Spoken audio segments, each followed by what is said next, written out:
You're listening to Affected by Altitude, a Colorado Rockies podcast for and by Rockies fans on Rocky Mountain Rooftop. Thank you for joining us as we discuss all things baseball and Colorado Rockies.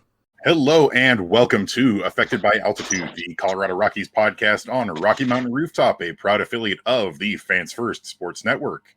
I'm your host, Evan Lang, and with me, as always, but in a different location, is Skyler Timmons. I've recorded from this location before, but fans of Rocky Mountain Rooftop may recognize this backdrop as the location that my brother does every Rocky ever from. So there we go. So what that means is that Skyler has killed Dustin and taken over his home. I don't want that. I don't want that. I don't want that life. I can't teach kids Spanish. I didn't say he took over his life. I said he took over his house. I still sleep on the couch cushions in the basement, so. Well, Skyler, we've got a lot of things to talk about today, so we'll go ahead and jump right into it. And I figured this week we will sandwich some good stuff with some bad stuff and a little bit of things in between. So let's start with some good news. Antonio Senzatela is officially scheduled to make his season debut after coming back from Tommy John surgery. What will be the day of the day this episode comes out, so Monday afternoon against the Arizona Diamondbacks. Senzatela, of course, really only pitched a game or so last season after returning from his ACL tear surgery in 2022, and then had one pretty solid start. And then the next start only lasted a handful of innings before he left the game in obvious discomfort. Unfortunately, was originally diagnosed with just a strain, but it ended up needing full Tommy John surgery, and he has been recovering since then. What's really interesting, though, is how the timeline for Antonio has sort of moved and changed around, because at the beginning of the season, it was, we're not expecting Senzi to play at all this season.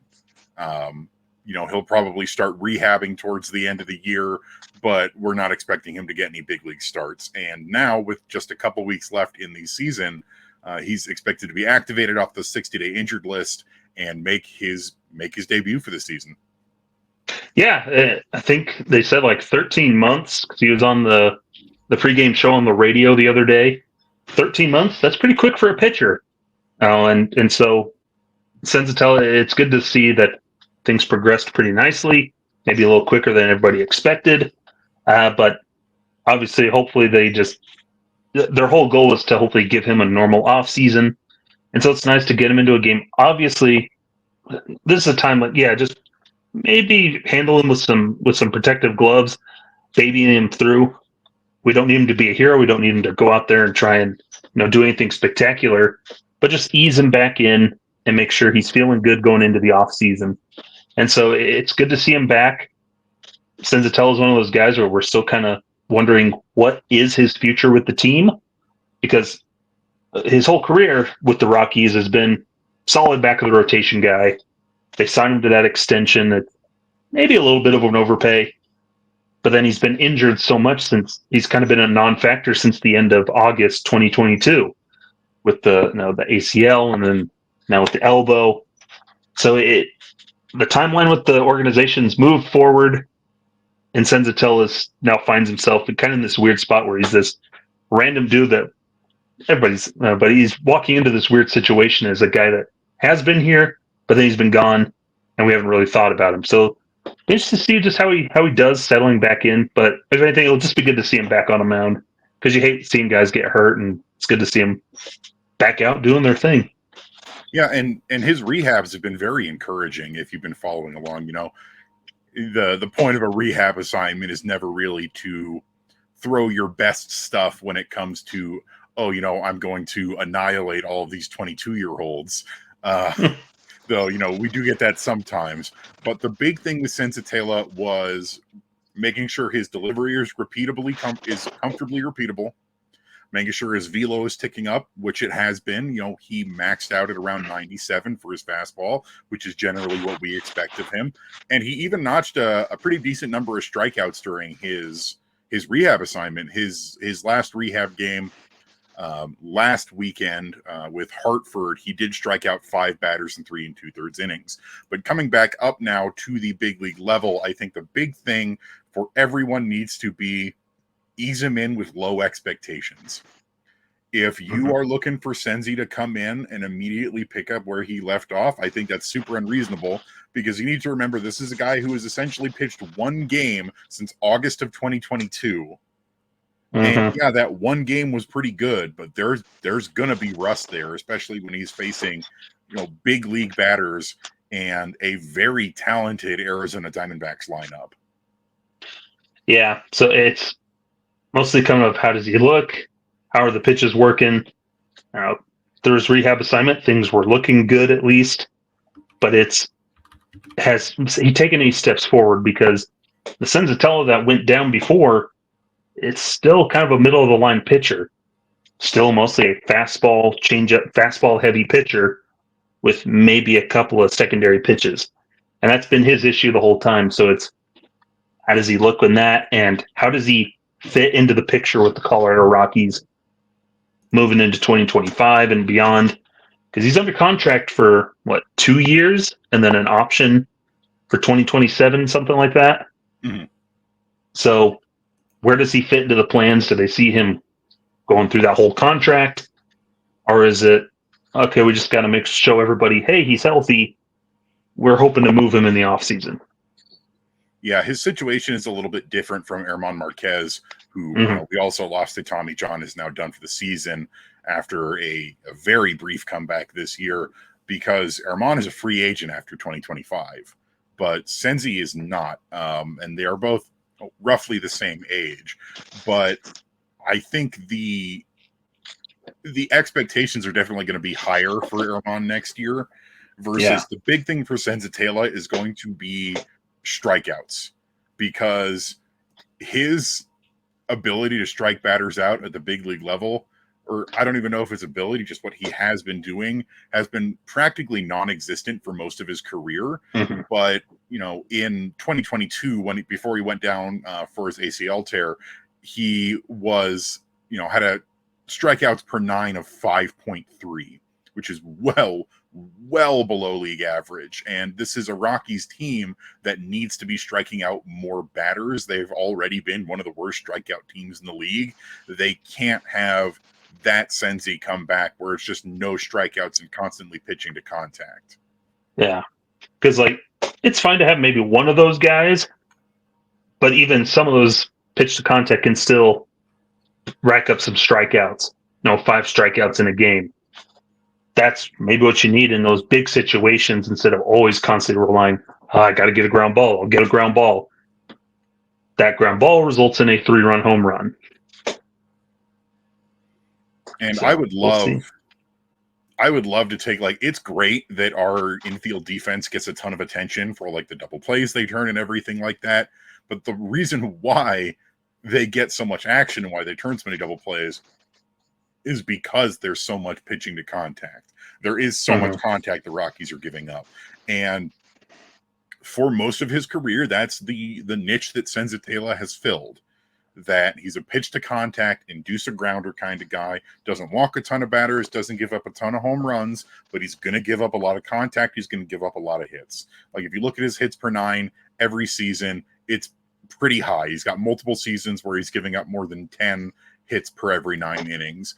And I'm really hoping that over the last, year, 2 years and change for Senzi, there's been more working on his pitch mix and working on getting more strikeouts, because for most of his career, he's really been a 2-pitch starter, which doesn't really work for most starters in the modern game of baseball. But he's had inklings of other breaking pitches. He's just never really got them developed to where they're regularly usable. So I'd like to see him doing more of that. Yeah, definitely. And for Senzatela, we're at the very least, though, happy to have him back, because he's a nice guy, and he is a pretty solid pitcher. And so I am just hoping he can make it through tomorrow's outing healthy and relatively unscathed, and see where we are during the offseason, because I still have a feeling that there's going to be some shakeups with this rotation over the offseason. Yeah. Yeah. I think that's the big thing in figuring out Rule 5 guys, how they fit into the roster and everything. And what are you going to do with some of your arbitration eligible guys heading into their final year? Quantrill, Gomber. Those two you have to figure out. And then, are they going to plan on Carson Palmquist breaking camp in the rotation out of spring training, and that's when they'll add him? What are their plans moving forward? So Senzatela, I think a lot of us figured, okay, it's going to be Marquez, Freeland, Senzatela for sure. Ryan Feltner's in that mix probably, and then who knows who else. And so there's some ironing out to do, and Senzatela just kind of adds to the problem. And that's a good problem to have if you're the Rockies. Is you have a lot of starting pitchers, so we'll see how they figure it out. It's going to be a tough one. It's not a bad problem to have too many healthy, ready to go starting pitchers going into the offseason, because you've not only got Marquez, Senzi, Freeland, Gomber, Quantrill, Feltner, but then down in the minors, Carson Palmquist, even potentially Chase Dollander and Sean Sullivan. If you really want to get wild, there are guys.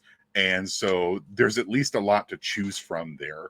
I still think Senzatela can fit in as a real back end of the rotation kind of guy, but he does need to make some adjustments to his game. Mm-hmm.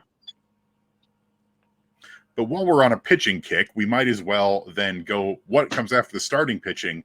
Well, it's the bullpen. And unlike Senzi now, who, it's felt like he's been the young guy in the room for so long, but he's almost 30 now.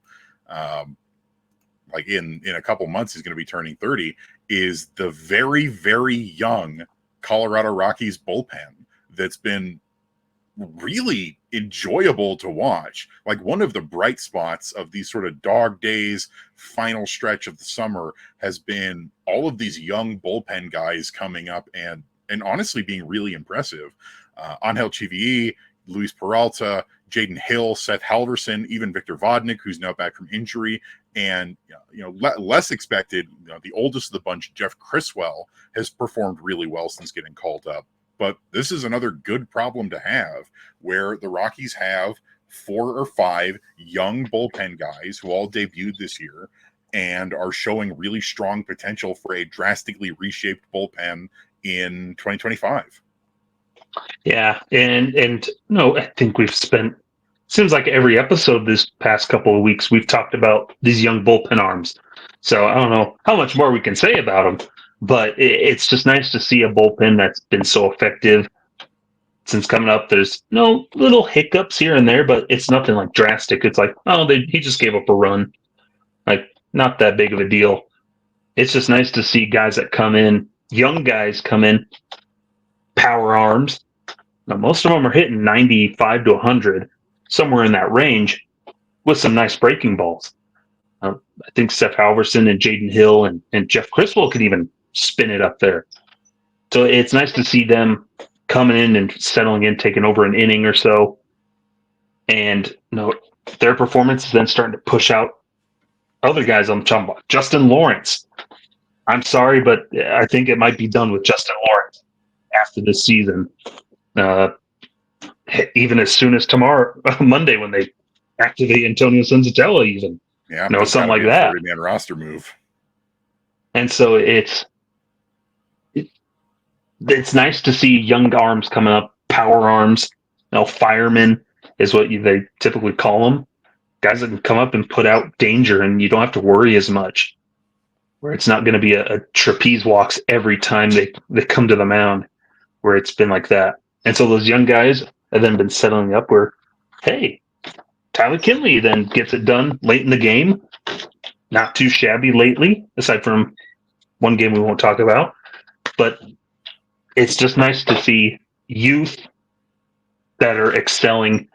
You hear about them, and then to see them succeed is really nice, because I think we get into a lot with the Rockies where we hear about them like, oh, this guy's going to be great. He's going to do good.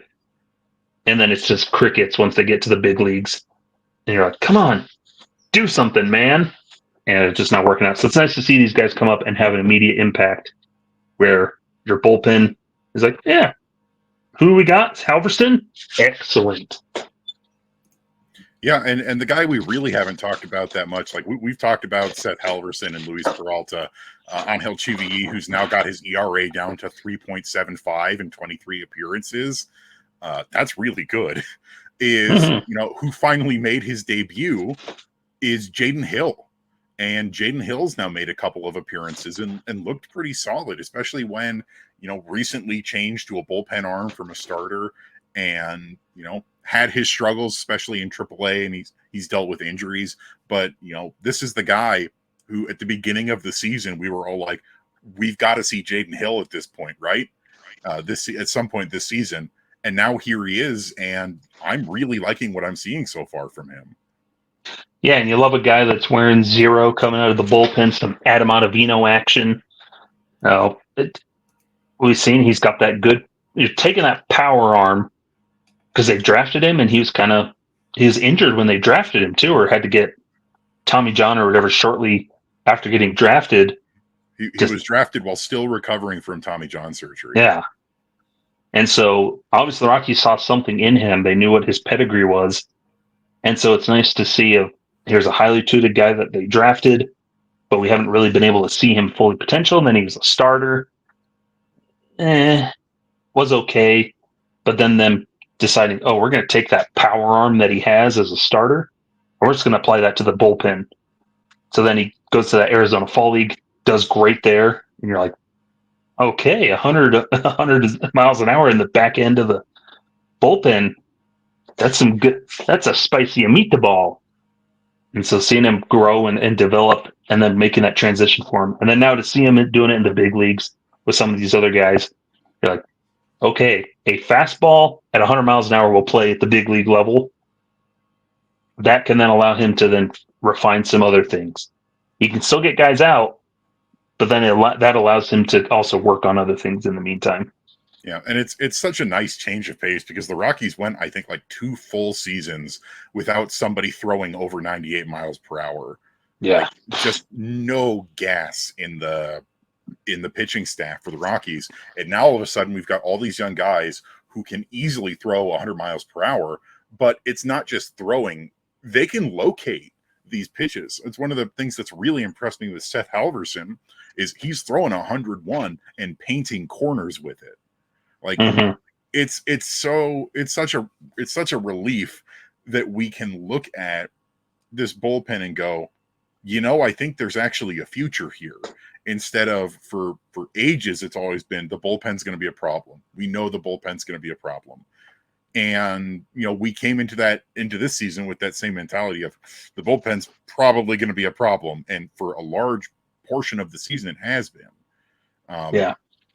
But there's steps to take. And Tyler Kinley, I think, is, he's definitely going to be around next year. If my thing with TK is he finally looks like Tyler Kinley again after a very difficult season for the most part.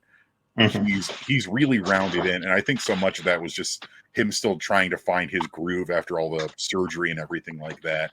But a group of young guys, maybe Lucas Gilbreth back as well as another lefty, and then anchored by a veteran in TK, that's a solid bullpen for next year. Yeah, and like you said, I think with a lot of them, it's control can be an issue at times where they just lose it sometimes. And we saw that all through the minors. But I think the part that goes back to it is them being able to pound the zone at times and also get hot and just overpower guys. And that's, despite what Whit Merrifield says, I can guarantee none of those pitchers are wanting to hit guys. No, they do care if they're going to hit a guy in the head with a baseball. So he can take his opinions and put them somewhere. But you can say that's what they want to do is they're continually throwing strikes. I think that's the big thing. Get those strikeouts, power guys. But then, like you said, begin to spot things, become smarter pitchers while still throwing gas. Because as much as we love gas, in today's modern age, guys can eventually catch up to that. So you got to be able to locate and pitch smarter than the guy that's hitting while overpowering him. Exactly. And the big thing is for a lot of these guys, it's not just gas. They're not only throwing your high velo fastball. They've all got a supplementary or even tertiary breaking pitch that works really well. And we've seen Halverson bust out this changeup that's been this wicked changeup that's been really great to see. But just overall, it's nice to have a bullpen that when these young guys come in, we're not necessarily going, oh, here we go again. You know, you can be excited watching this bullpen pitch instead of clenching extremely hard. Yeah. And it makes them going into the offseason. They had talked about, we'll probably have to get some veterans put in that bullpen. But if you can have this group of youngsters, it makes it easier of like, okay, well, maybe we can get one veteran that we need to throw back there, which is completely fine. You may have replace one veteran as a treat. You can have Tyler Kinley and then add another guy in there to help out as well. You know, there's options, but it makes it a lot easier. Okay, we don't have to worry about getting a bunch of guys. We can get this guy, and then we can look at some depth pieces that we can sign to minor league deals to have down in AAA and things like that. Because Anthony Molina is not going to be on the big league roster next year. He's going to be in AAA down in Albuquerque, developing into a starter. So, boom, there's another spot open that they can fill with Ty Block again. That's their veteran they'll get, Evan. They'll have Ty Block again. I was going to say, what are the odds they just re-sign Daniel Bard? Unfortunately, I see it as very likely. Yeah, that's my thought. It's either that or I wonder if they go after trying to bring Carlos Estevez back. He's going to get some premier money. His performance this year has set him up nicely to have a good free agency. Oh yeah, and super happy for him. But I wouldn't say no. Yeah. All righty. Well, we are going to take a quick break, and when we get back, we're going to fill out the unpleasant middle of this sandwich, and we have some things to discuss. So don't go anywhere. We'll be right back. Welcome back to Affected by Altitude with Evan and Skyler on this fine September evening. Let's start with a small Band-Aid to rip off before we get to the real heart of the matter. And that is the Colorado Rockies finally announced over this last week that our green and white City Connect uniforms will be no more at the end of this season. They will be taken out of rotation, and a new City Connect uniform will be released at some point next season. The 21 gun salute. I'm really bummed to see him go because I've always really liked our City Connects, both with the green pants and the white pants. But I understand that there's a cycle of these things, but it's also that they were also one of the few like really slam dunk City Connects in the entire lineup. Like there was a lot of stinkers in this first go around, and the Rockies were an early one, but also regularly considered one of the best in the league. And I'm going to be sad to see them go because they're also a nice like change of pace, kind of, something different from what the Rockies normally wear. I really like the forest green and white. I think it's a cool combination, and the little purple accents that are here and there. I really like it. And so I'm curious to see what they go with for next year. I'm kind of hoping that they don't just go the lazy option, which is Colorado flag colors. But we'll see. Yeah, or go a super lazy route of it's just purple, but then some random Denver nickname like the Lou. But Lodo. But yeah. Oh gosh, no. But Lodo Magic. Now it's sad to see. It's understandable because hey, there's always a profit to be had, Evan, and Nike's got to get that sweet, sweet moolah with new jerseys and uniforms. Because hey, look what they do in the NBA every year. But it's despite what the trolls and the haters say online, I don't know why people hate these. It looks like a license plate. Okay, that's fine. Colorado's a good license plate. I like our license plates. Yeah, we have a good one. And it's that thing where they have not just Colorado, not just Denver, but they have the state of Colorado and really the Rocky Mountain region to consider when making the jersey or making the uniform. And so the Green Mountains, that fits perfectly. Coors Field is very green. Like, if they regularly wore forest green, that would fit in perfectly because the stadium's pretty dang green. How much purple is there in at Coors Field itself? When you look at the padding and everything around, it's pretty green. So that fits perfectly. The snow-capped mountains, purple accents, it just looked perfect. The only thing I hated about it was the stupid ski patch on the side. But the surprising one was the hat, Evan. I think we were like, that hat kind of looks stupid. And then get one, and then after these years, you're like, on me. I actually kind of like this hat. The logo is still kind of weird. It is definitely a tourist shop hat. But you're like, it's not too bad. Yeah, I think we also just got really lucky compared to some of the other really bad ones out there. Yeah, and that's how I was when I look across even the newest ones that have come out this year. I still look back and I'm like, the Rockies one's much better than this because it looks like a uniform that fits in with the team and just the scheme that they're going for. And I know I like because it was different enough, but it still made sense and it looked nice. Yeah, even if the pants didn't make them look like softball uniforms. I liked the green pants. I also like. I understand why they moved to the white ones, where those are still clean and everything. So sad to see it go.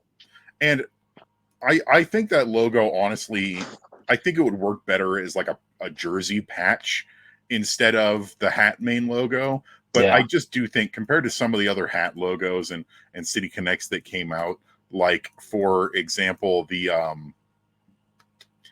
Detroit hat, which just says Detroit in bold-faced letters on the front, like we got a little lucky, but gonna enjoy the City Connects for what little we have left of them. Only I think there's only 1 or 2 more games where the Rockies will play them before they are done. And hopefully they can hit it out of the park again for next season, because if they can nail it twice in a row, then I'm all for another 3 years of a great alternate uniform. Yeah. Do you have any ideas of something that you'd want to see, like for them to take inspiration from? So what I do think, I did joke about it, but I think there is a way to incorporate Lodo without being stupid. A very thin margin. Yeah, it's a hard line. But I don't know. My main thing is really just don't fall into the easy trap of just making it the Colorado State flag colors. Yeah. If you are going to use those colors, you've got to do something special with it. You can't just do, oh, look, it's Colorado, but it's the flag colors. Like, we've seen that. We've seen that even with a Rockies logo with those the BP and spring training hats a couple of years ago, which looked great. So you've got to be on that level versus some of the other ones that we've seen. Yeah. So I think a big one too that would be really cool is we've seen that other teams have done it, but them just celebrate the history of baseball in Denver with the Rockies, but then going back to the Denver Bears, the Zephyrs, even the Negro League teams that played in Denver way back in the day, incorporate that history of baseball in not just Denver, but just Colorado in general. Because there's a lot of baseball history in the state. And so that would be a cool one. I think the Mariners have done that. They're kind of, you can tell they're the Pilots inspired. Texas, there's creating the Peagle and everything. I will die on the hill that the Peagle is one of the single greatest things to come out of the City Connect run. but just something along those lines, a nice inspiration there, I think would be cool. Do I need to put on the Peagle hat? Because I have the Peagle hat. Oh, gosh. Come on. That's good. That's good stuff right there. But when in doubt, make it black too. You could just throw on that 93 black jersey. Vests aren't coming back. People can forget about it. Vests aren't coming back. Nike won't allow it. I will fight until the bitter end to get my vests back. Well, Nike won't allow it. Nike's not going to be around forever. That's less advertising. Well, I think they're providing uniforms for like the next 8 years, 7 years. So in 8 years, bring back the vests. Who's going to take it? Adidas, they're not going to do it. It's Nike for the rest of our lives, probably. Yeah, probably. But I just want my vests back. Honestly, the City Connect, they can do whatever the heck they want with it. They can make it neon pink. And I would say, as long as you give me my vest back, great. No complaints. I got my vest. I got mine. It's never going to happen. Everybody else would have to have a vest. Okay. And the Yankees are not going to have a vest. They don't have a City Connect either. They don't have to wear it, but they just have one in the rotation that they never wear. The era of vests. There have been a lot of great vests in baseball history. What can I say? I'm a simple man to please. You give me a vest and I'm going to like it. And they're never going to give it to you. Nope, probably not. Speaking of things that disappoint me, Skyler, I think we finally need to talk about this visiting fan issue at Coors Field, because you were at today's game, Rockies versus Cubs. Yes, for Roberto Clemente Day. Thank you, Rockies TV subscription, for 4 free tickets. Did you get your Los Rockies jersey? Yes, I did. And guess what? I'm too fat and I cannot button it. Yeah, that's been one of the problems. Something that they need. There it is. Something that they need to do is make these in different sizes, and just like, if you get the wrong size, you can reach out to the team and be like, "Hey, can I switch?"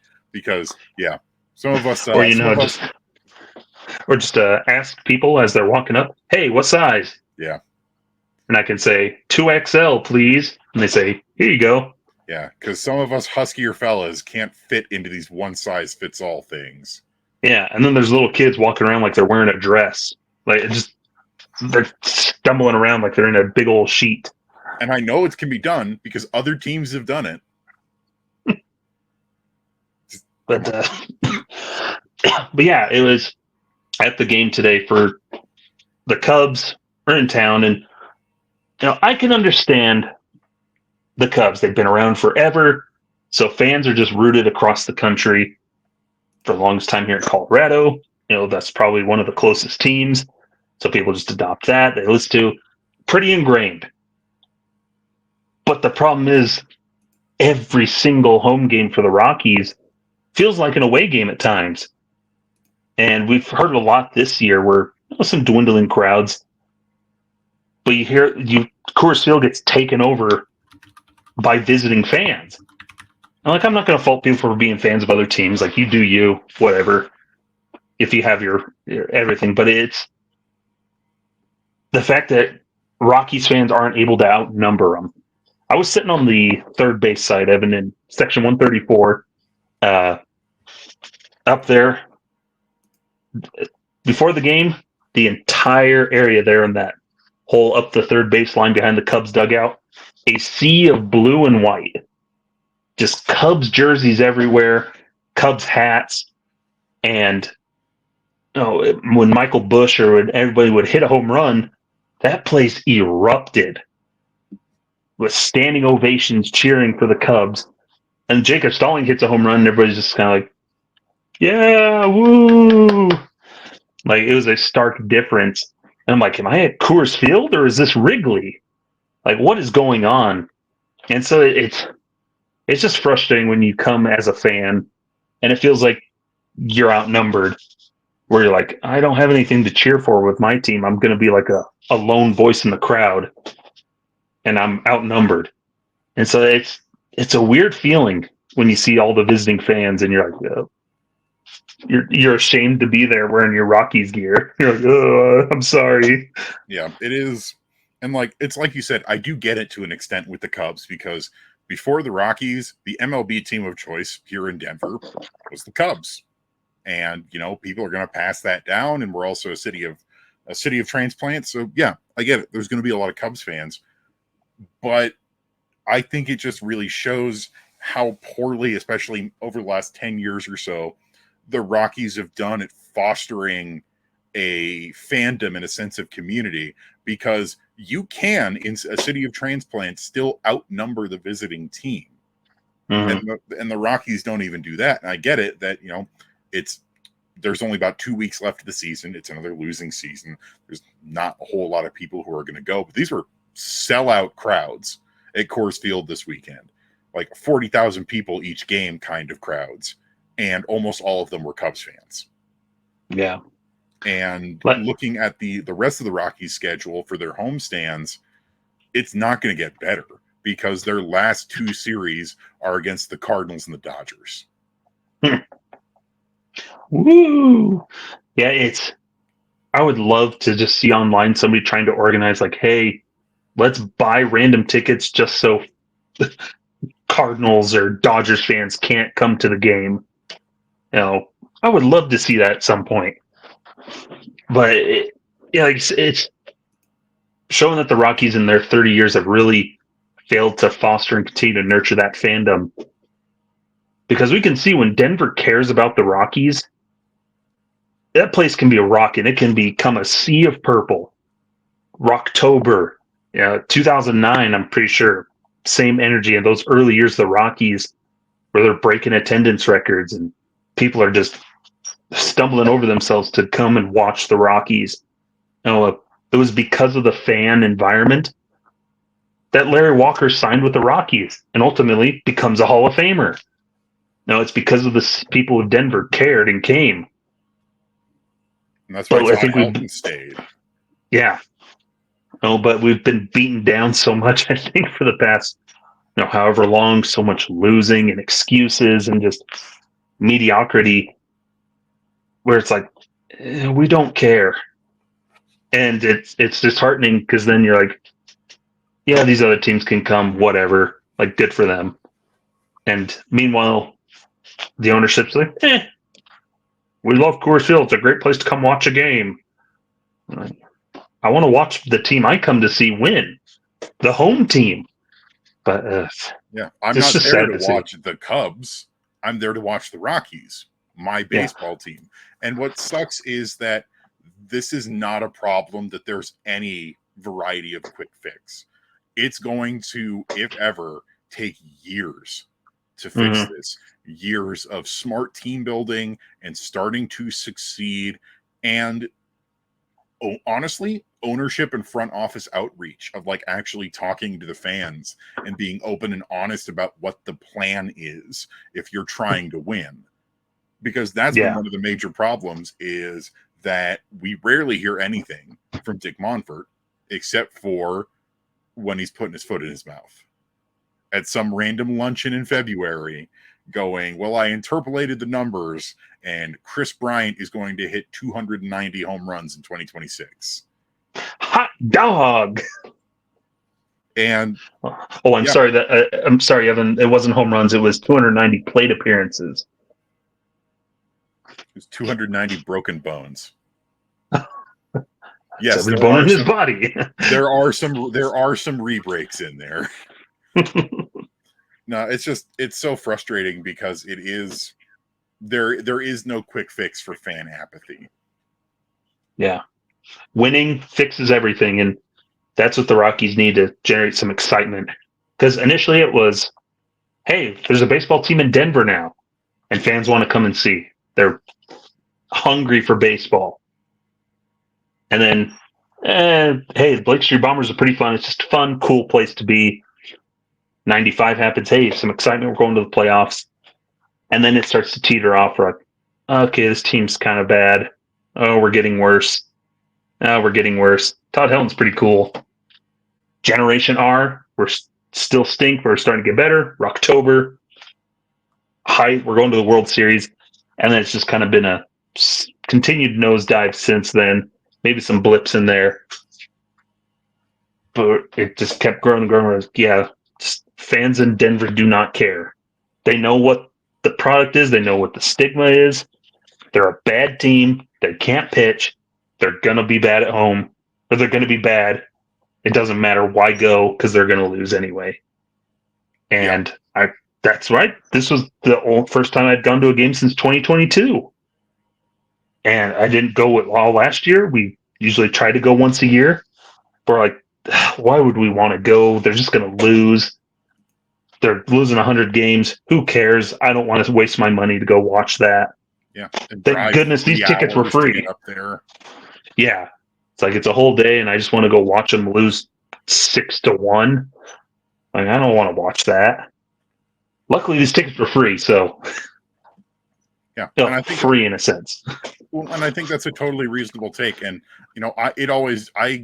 it drives me crazy that people are always like, "You've got to boycott," and you're a bad person, and you don't really love the Rockies if you go to games and all that crap. It's like, if you want to go to games, go. But if you don't want to go to games, I can't really fault you for it, because like one of the last 3 series at home for the Rockies is against the Dodgers. I hate going to Coors Field when the Rockies play the Dodgers, because we are wildly outnumbered, and I'm sure there are some lovely Dodgers fans out there, but Haven't met any. Hey, you said it, not me. But yeah, and so it's a bummer, and it's like, yeah, I'll try and get out to Coors Field once more this season, but I haven't gone to that many games this year either, and it's just because I've been busy, and I don't necessarily need to go and see the Rockies lose and spend a bunch of money while I'm there. Yeah, because it's not a boycott or anything like that. It's just hard. I'm an adult. I got stuff to do. Yeah, that's the big thing, because it would take the Rockies ownership for any real change for Dick Monfort to be sitting in his box and look out and think, where are all the Rockies fans? It would take that realization of, yeah, we have a sellout crowd. Wait a minute, how many of these people are wearing Rockies gear? Oh, they're not. Oh, that's the only way it would take change. Things would change, because Coors Field's always going to get filled up because of, it is a good place to go. But they have to do something to make it exciting, make it a place fans in Colorado want to go to. Yeah. I was bored to death at the game today on Sunday, Evan. And I don't drink, so that's a non-factor for me when I'm at a Rockies game. That aspect of going, I'm going to go drink some beers and stuff. That's a non-factor for me.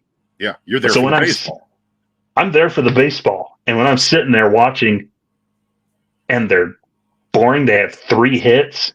Kyle Hendricks is carving them up. He's the first Cubs pitcher in history to go 6 innings, allow like 2 or fewer hits and 2 or fewer runs in a start at Coors Field. He's carving them up. This 34-year-old who's had an awful year, and he's carving us up. That's pathetic. And so I was just sitting there. I'm like looking at my phone, scrolling Twitter and stuff. I'm like, it's boring. And so the Rockies have a lot of problems, and that's one of them. Is the experience is boring. Yeah, you go to the game and you watch them strike out a ton, and the lone spark on offense for the majority of the game was a Jacob Stallings home run. Meanwhile, you've got Ezekiel Tovar striking out 3 times, and the majority of the lineup going hitless. It's like, yeah, it's not an exciting experience. Yeah, I can list off the most exciting things is Brenton Doyle making catches in the outfield, including robbing a home run. That's pretty cool. Jacob Stallings home run, and Charlie Blackmon almost killing somebody in the dugout because he struck out and flung his bat on the swing into the dugout. Like, those are the 3 most exciting things in that game. Yeah, and that was a pinch hit appearance for Chuck. Mm-hmm. But yeah, it's so frustrating, and unfortunately, there's not really an end in sight. Unfortunately, not. Well, on that positive note, we're going to take another quick ad break, and we'll wrap things up in our 3rd segment here. So don't go anywhere. We'll be right back. Welcome back to Affected by Altitude with Evan and Skyler. And Skyler, I have a question for you. What happens if the Rockies don't lose 100 games? Not a dang thing. That's kind of a bad thing. Eh? So the reason I bring this up is the Rockies have 12 games left to play this season, and they are currently sitting at a record, a not very good record, mind you, of course I don't have it pulled up immediately, 57-93. So they have a chance to not lose 100 games here. And the horrible thing is, that's probably not a good thing in the grand scheme of things. Yeah. Well, it's ultimately, it's too, you look at it where are they in the standings? Oh, they're one of the worst teams in baseball. If not for the Chicago White Sox, they'd be probably one of the worst team in baseball. But the Rockies would be the type of team, though, to avoid 100 losses and say, see, improvement. But in a team like this, when you look at beyond a record and you look at everything else, does it really matter whether they lose 115 or 95 losses? It's all the same result once you get to a certain point in the year. No, when you get mathematically eliminated from even reaching a 500 year, it doesn't really matter what you do at that point. Absolutely. But the problem, like you said, is the organization itself, where the Rockies are the kind of team to go, look, we only lost 97 games instead of 103. And that's with all of these rookies and dealing with the injuries and all that stuff. So we just need to stay the course. So welcome back, Bud Black, for however long you want to be the manager and his entire coaching staff. And we're just going to stand pat and see what happens. And that's exactly the wrong message to take away. Because like you said, 95 losses, 100 losses, 115 losses. In the grand scheme of things, it really doesn't matter because the Rockies are bad. They're a bad team. They're one of the worst teams in the league. The only reason they are not considered one of the worst teams in the league is because the Chicago White Sox exist. But we're hanging out there at the bottom of the barrel with the Miami Marlins and the Los Angeles Angels. And it's really the White Sox being historically bad are the only reason why those three teams aren't being talked about more for how bad they are. Mm-hmm. Yeah, and I think that's the short-sighted thing of if they look at a record and say, oh, see, we didn't lose 100 games. We're getting better. But it's so much more than a record, because why did your record turn out the way it did in the first place? Why couldn't you win more games? Well, they haven't won more than 90-something in a season? Haven't won more than 92 games in a year. In the majority of their history, they've won 70 some odd games. Yeah. At some point, you got to do something like where record. It doesn't matter if you lose 100. 100 isn't going to make you better the next year. It's yeah. That's really the best thing you can say about it is, ugh. And it's one of those things where it's like any other team. This sustained record of losing over the last 6 years, 6 straight losing seasons, 2 seasons with well over 90 losses, potentially 2 consecutive seasons with over 100 losses. And it's the definition of it's the oft misquoted definition of insanity of we're just going to keep doing the same thing again and again and again, and eventually it's going to work, right? It's like Doctor Strange, the millions of possibilities. There's just one universe where this works, and brother, we're not in it. Yeah. Yeah. When do we get to that universe? When do we have Dick Monfort stand there and go, "I am Monfort," and then snaps his fingers and obliterates losing? I don't think we're ever going to get to see that universe. That's the problem. Because here's the thing: is that Tony Stark had character growth to get to that point, and we haven't seen a whole lot of character growth from the Dick Monfort contingency over the last few seasons. And that's why we were talking about the being vastly outnumbered at home games by visiting fans is like, I sometimes wonder, like, does it bother him? Because he's at every game. He's at the stadium every day. He doesn't sit really in his own dedicated seats anymore, but he's there. He knows. I know he knows. And I have to wonder if it actually bothers him that much at this point. Because I'll never agree with the thing of Dick Monfort doesn't care and he's a cheapskate and he just wants to put butts in seats. Because, Skyler, you and I know that's not really the case.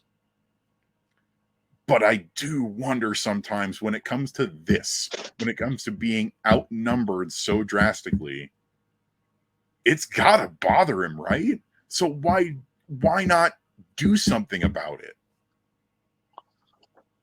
I don't know. I don't know how billionaires deal with their problems.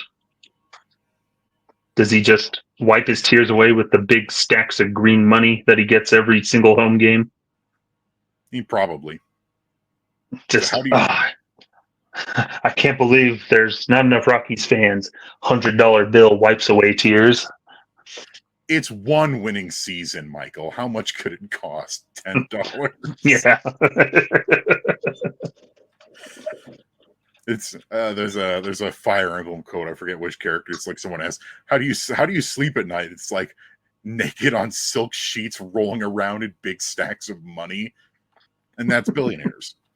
But it just it probably doesn't bother him very much then, because he doesn't do a dang thing really to improve the team to where it needs to be. Yeah.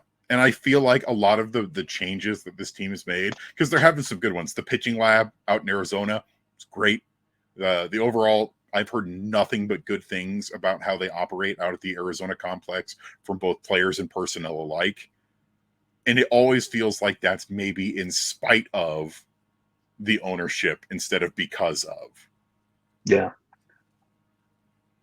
You know, if they truly cared, they would do more to build up and foster a winning culture instead of, hey, Chris Bryant, do you want $182 million to play 2 weeks a year? Here you go. Yeah. So. And don't even get me started about Chris Bryant, because they still won't commit to it yet, though my guess is the move for Senzi coming back is that Chris Bryant goes to the 60-day IL, because it's basically confirmed by everybody but the Rockies front office that Bryant's not playing again this season. And it's been a very frustrating season, and we're gonna air out all of our grievances, after the season is over, and have our big huge end of season episode like we normally do. But like this season's been such a bummer, right? Like it's been hard from from both a fan perspective and a content creator perspective to make it through this season. Like having to figure out what on earth I'm going to write about for the Rock Pile that's not just rehashing the same stuff we've been saying all year. Yeah, it's just beating your head against a wall every week and everything. And they're a frustrating squad. I don't know how we got cursed to have to support them, become fans of them. I look at those Cubs fans with envy. I'm like, how dare you have something to enjoy, you dirt bag. At the end of the day, it is a lot of jealousy. I'm like, man, I want that. Yeah, I agree. But let's wrap things up with something positive, right? I promised to sandwich, the top piece of bread's a little thinner, it's the end slice, but it's still a sandwich of positivity. And that is your High-A Spokane Indians are the Northwestern League champions after an absolutely phenomenal season. So much to be proud of. And they go in for the Northwestern League championship series, and they beat the Vancouver Canadians 3-1, and they walked it off in extra innings in the final game. Friend of the show, Kyle Karros, wore wore a pitch with the bases loaded for the game-winning run. And, oh, that's a tough way to lose a championship. Yeah. Yeah, it is a great season for Spokane. Now, the cool thing with the playoffs, they got in. They didn't have to worry in the second half of, we got to get to the playoffs. They were already in since they were the first half champions. But there's a lot of good talent that made its way through Spokane this year. Yeah. And You know, despite the fact that they didn't have to worry about it, they still played really well in the second half. Mm-hmm. Well, what's nice too is, that first half they were really bolstered by some really good pitching. Chase Dollander, Sean Sullivan, they really carried them in that first half. And then more talent came in and continued to produce in the second half, where it was just a hot spot for talent, for pitching. And then you had on the offensive side, you get a little bit more continuity of, the guy's going to spend the whole year here in High-A.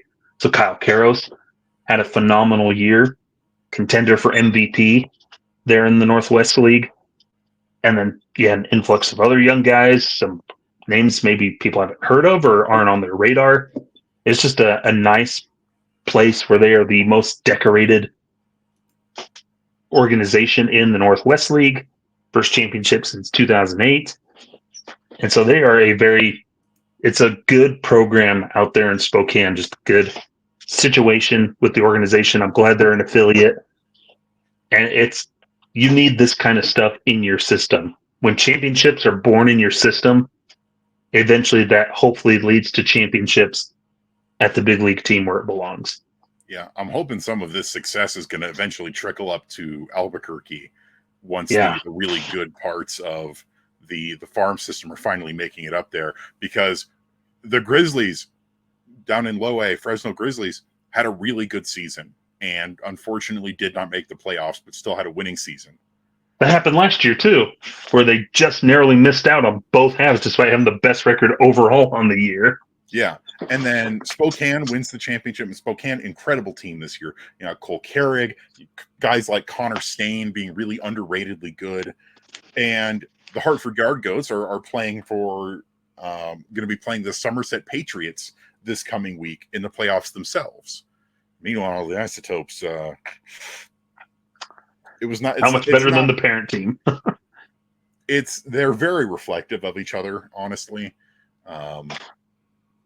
There's a lot to like in Albuquerque, but oof. Well, it speaks to just, like we said, the talent, where we hope some of these young guys, as they start to move up, will get to Albuquerque and start to build up that culture there, where then those guys can then carry it to the big leagues. Because you look at how Albuquerque's mostly been employed this year, the roster, it's a lot of old veterans, guys that really haven't stuck in the big leagues or just looking for depth pieces. AAA is always a weird mix because you've got guys that are just there strictly as depth pieces, guys that are on the cusp, hopefully to get called up to the big leagues. But mostly it's a lot of those minor league contracts that get signed. So it's not really the best talent because these are guys that used to be in the big leagues but just haven't been able to stick there. And so they're still trying there in AAA. Yeah. Or, you've got guys who, I love Jimmy Herron to death, but he's 28 years old and has not yet made his big league debut. It's really easy to look at him and unfortunately go, this is an organizational filler piece. And, him and a lot of other guys in Albuquerque are going to be free agents at the end of this year. And I will always wish them nothing but the best. But Albuquerque is going to look wildly different next year. And the one thing that we always praise the Isotopes for is their culture in the clubhouse. A bunch of really good guys, who take care of each other. And I'm looking forward to some of our top prospects getting to experience that. But seriously, though, the Spokane Indians are everything that you could have possibly asked for this season. The offense kind of petered out towards the end of the year. I think they just sort of ran out of gas, but they still got it done. They got it done. Yeah. They won the championship. They are your Northwestern League champions. And so many fun and exciting players have either been on for the whole year, passed through, or ended their seasons with Spokane. And Yeah. I am so grateful to have them as an affiliate. It's been so much fun to watch this year. I am so glad that they've finally been televised this year for us out of market folks. That's been huge. Yeah. And what a great way to kick it off is they win a championship. First year people can actually watch them and everything. And, winning is the focus of the minor leagues is development and making sure guys can perform and compete.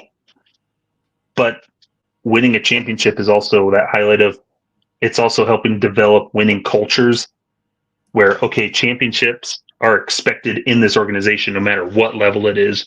We're going to compete, we're going to form, we're going to beat the other guys. That's what that competitive edge and that drives what the Rockies need more of. I know it's something they're making an initiative of, several years ago. Like, we want to win in the minors. We want to push that where it's important to win in the minor leagues.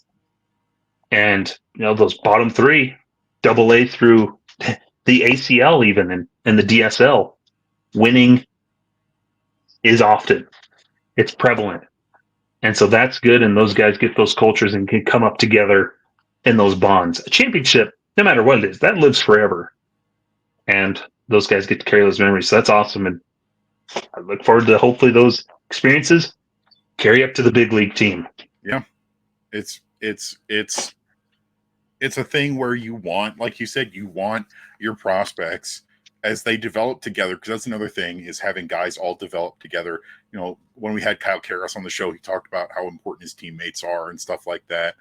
That's pretty much been the overwhelming thing that most of our interviews this year have said, is how important their teammates are, how important that clubhouse culture is, and having all of your players, to quote unquote grow up together is so important. But then you add winning into the mix, and that's how you want your farm system to operate. And we've seen the Rockies farm system continue to improve and continue to get better.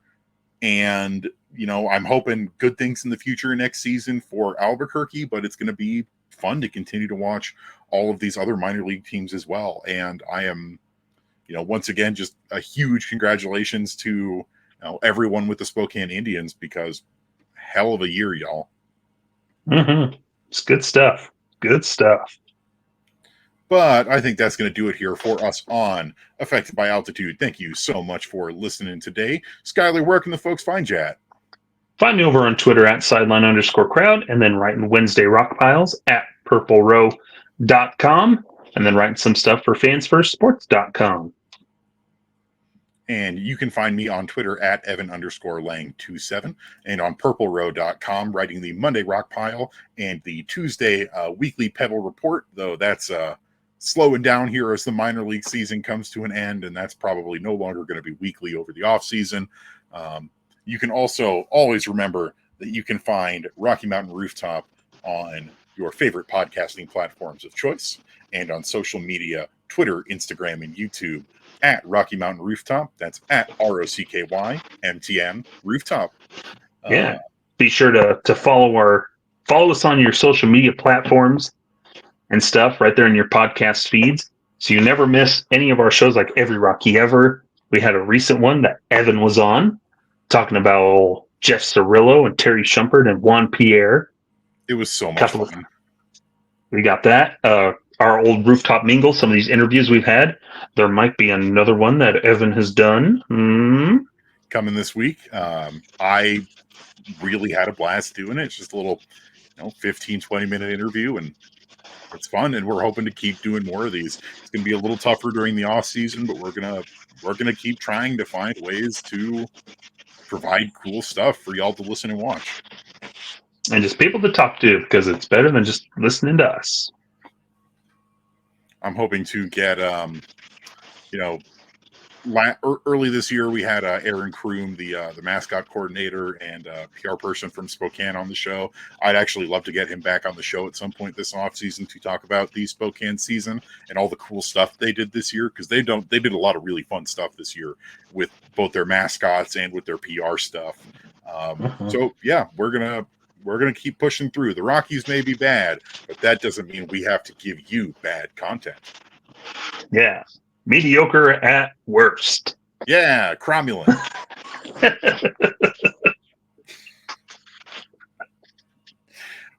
We do our best. We do, and that's what matters. And we thank you all so much for listening. I'm Skyler. That's Evan. Evan, why don't you hit him with it? Farewell. I have too many jerseys. I do. Help. I've been doing this big reorganizing project this weekend, and yeah, there's too many. There's too many. You'll be happy before we close this, Evan. I won a Trevor Story purple jersey, 2XL, so it will perfectly fit me, off of eBay. I got it for $20. Nice. I was the only bid from a Goodwill in Colorado Springs. I was the only bid, and I won it. Hey, congratulations, though. I miss Trevor Story. Yes. I own a jersey now. It'll be here. You own a couple now, because you're wearing purple Ryan McMahon right now. Yes. You've got your City Connect Charlie Blackmon. Mm-hmm. And my old Ian Stewart. You've got that ill-fitting Los Rockies jersey. That counts. Yes.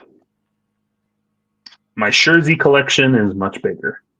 Yeah, jerseys are good. I have too many of those as well. Mm-hmm. All right, let's bounce out of here for real. Thanks so much for listening, and farewell. Bye-bye.